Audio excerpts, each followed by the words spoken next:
Oi foodies, hello. Welcome back to Hungry Dynasty. So this is day one of my 100 days challenge daily vlogs challenge అనమాట. So నిన్నైతే మనం మంచిగా వైజాగ్ స్టేడియంలో CSK versus DC match అయింది కదా, అక్కడికైతే వెళ్ళిపోయాము. And so excited, this is my first time నిన్న స్టేడియం అనమాట మ్యాచ్, అది కూడా ధోనిని చూడడానికి. There is Dhoni. సో నేనైతే ధోనిని చూసేసాను. అండ్ మ్యాచ్ గురించి అయితే చెప్పక్కర్లేదు, సూపర్ అయ్యింది. లాస్ట్ ఓవర్లో ధోని సూపర్‌గా ఎండ్ చేశాడు. సో ఇంటికొచ్చేసరికి 1:30 అయింది. సో ఆకలేస్తుంది, ఏం లేవు. స్టేడియంలో కూడా ఏం తినలేదు నేను. అండ్ సో నేనిక్కడ నూడిల్స్ చేసుకున్నాను వైవేది.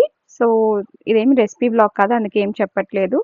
ఇలా అయితే మనం 100 డేస్ ఆఫ్ ఛాలెంజ్ ఎలా కంప్లీట్ చేస్తానో చూద్దాం. ఎందుకు ఇదంటే కొంచెం నాకు చాలా లేజినెస్ ఎక్కువ. సో నేను ఈ ఛాలెంజ్ తీసుకున్నాను సో థాట్ నేను నాకున్న కొన్ని హ్యాబిట్స్‌ని మార్చుకోవాలనుకుంటున్నాను ఈ 100 డేస్‌లో. Let's see how it goes. See you in day 2.